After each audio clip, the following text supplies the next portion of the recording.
বিসমিল্লাহির রহমানির রহিম আলহামদুলিল্লাহি রাব্বিল আলামিন আসসালাতু ওয়াসসালামু আলা সাইয়্যিদিল মুরসালিন ওয়া আলা আলিহি ওয়া সাহবিহি আজমাইন।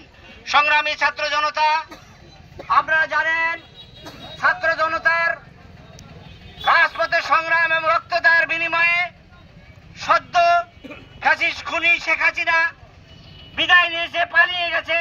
সেটা আমরা মহান রব্বুল আলামিনের দরবারে শুকরিয়া আদায় করি, আলহামদুলিল্লাহ। সংগ্রামী সাথী বন্ধুগণ, আগামীকাল 15ই আগস্ট আগে তথাকথিত শোক দিবস হিসেবে পালন করেছে যারা, তাদেরকে আমরা হুঁশিয়ার করে দিতে চাই, রাষ্ট্র কর্তৃক আগামীকালের ওই দিবসকে নিষিদ্ধ ঘোষণা করা হয়ে প্রজ্ঞাপন জারি করা হয়েছে। তারা শোক দিবস বলতে কোনো দিবস পালন করতে পারবে না। সম্মানিত সংগ্রামী সাথী বন্ধুগণ, আমরা প্রশাসনের কাছে স্বনির্বন্ধ অনুরোধ জানাই, রাষ্ট্রীয়ভাবে ঘোষিত ওই দিবসকে প্রজ্ঞাপন জারির মাধ্যমে নিষিদ্ধ করা হয়েছে।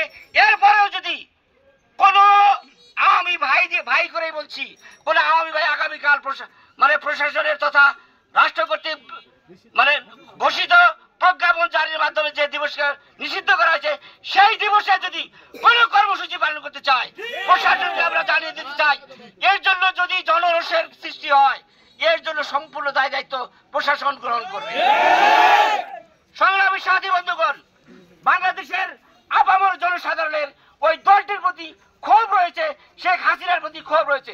এরপরেও যদি ন্যূনতম কোনো কর্মসূচি তারা পালন করতে চায়, সংগ্রামী ছাত্র জনতা সেই কর্মসূচি প্রতিহত করবে ইনশাআল্লাহ।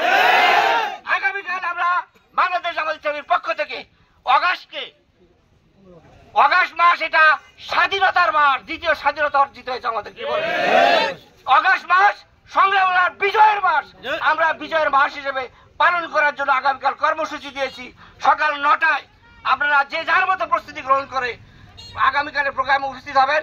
কোন অপশক্তি যদি এদেশের আপামর জনসাধারণের চেতনাকে নস্যাৎ করে দিয়ে তারা কোনো কর্মসূচি পালন করতে চায়, তথাকথিত শোক দিবস নামে কোনো কর্মসূচি পালন করতে চায়, আমরা প্রশাসনকে আবারও স্বনির্বন্ধ অনুরোধ করি, আপনারা প্রয়োজনে